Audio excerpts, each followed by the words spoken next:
So while my creme brulee is cooling in the fridge, I thought I would start my next recipe.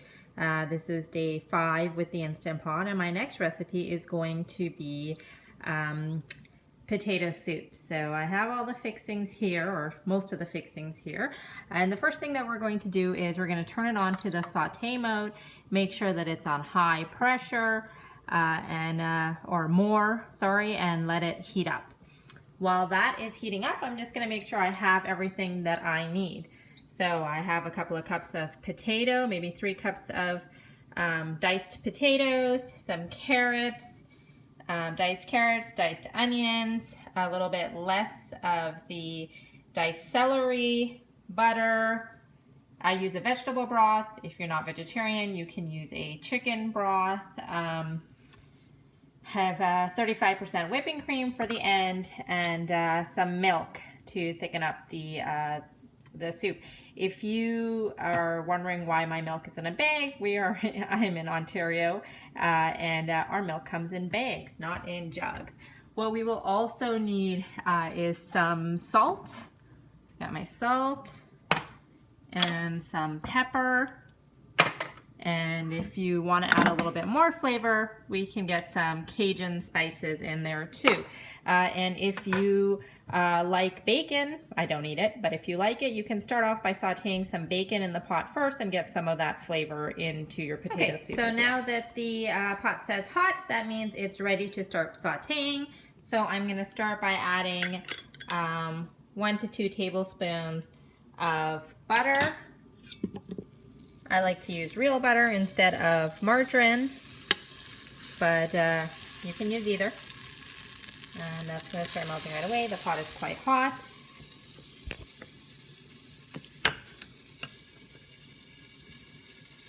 My butter is in the fridge, so it's kind of cold. And then the next thing with the butter, if you're using bacon, you would toss that in right now, but I'm not. So I am going to go straight to my veggies. So there are the onions, the carrots, and the celery.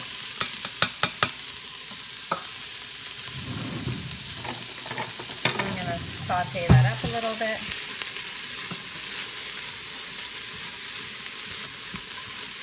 To get it all nice and hot.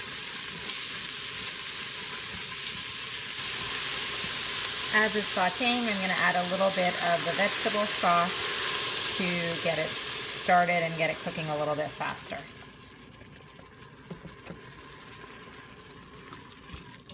Just a couple of tablespoons.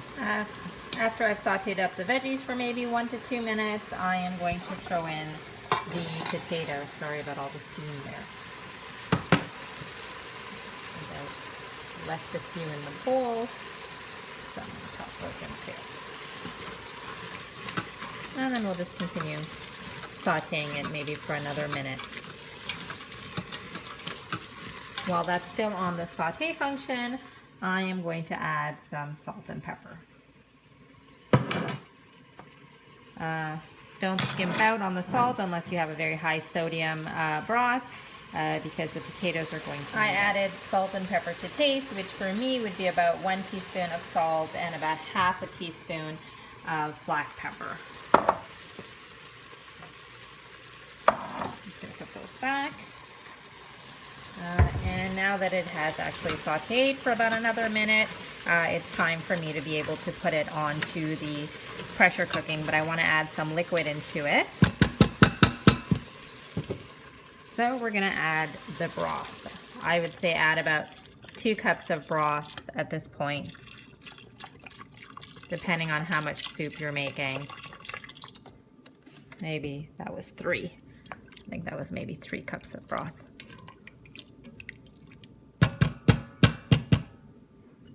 Okay, and the lid is just loosely on. It's not actually closed yet.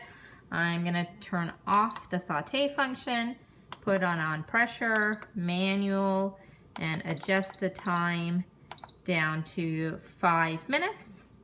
Then I'm going to make sure that the knob is on the sealing portion, and I will close the lid.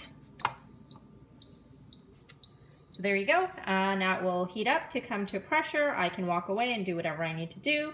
It will cook at high pressure for 5 minutes, and then it will do a natural release, or when I come back, I can do a quick release if I want. The potatoes and the veggies have finished cooking. I let it sit for 5 minutes because I was busy doing something, but my plan was to come back and do a quick release. So you move the knob from the sealing side to the venting side. And I'm going to use a towel to do that. As you can see, I don't know if you can see it in the video. Yeah, you can see it there. That would be, as you can see, the little pin has dropped in. That means that all of the steam has escaped and there's no more pressure in the pot. So I can turn the lid and lift it off quite easily. Here we've got all the veggies in there in the beautiful broth. Now we're going to add 1 cup of milk.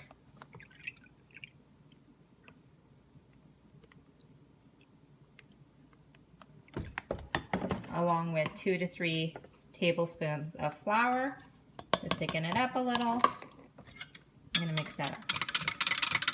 While I'm doing that, I also want to turn off the pot and then put it on the saute mode again to get it heated up.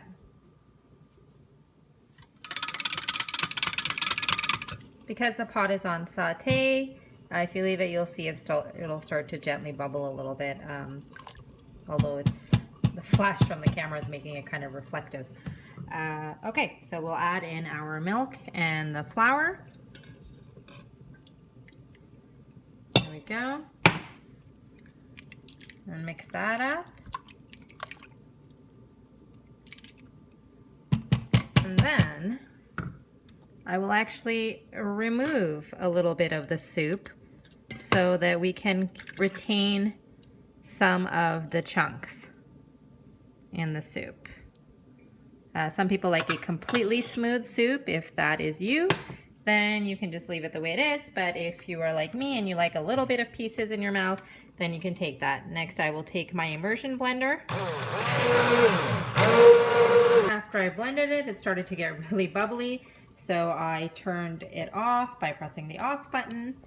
And I'm gonna throw in the rest of the soup that I had removed, because I want some of those beautiful chunks of vegetables in there. Sorry about the shaking camera.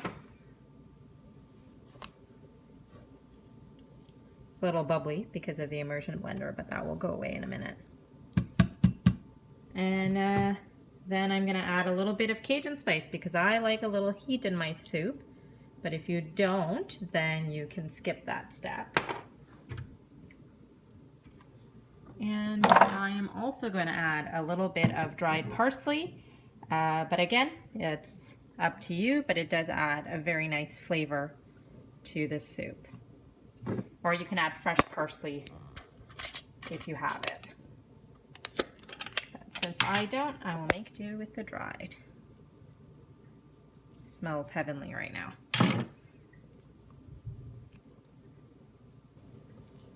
The very last step is to add some cream into it if you like a creamy taste.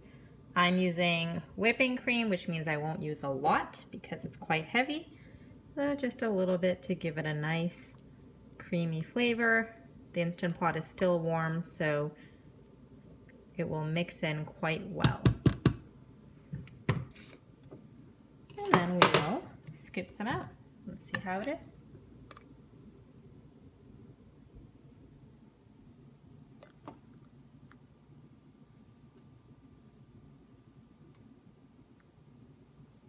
And my family likes to top it with a little bit of cheese. And there you have it, potato soup in the Instant Pot.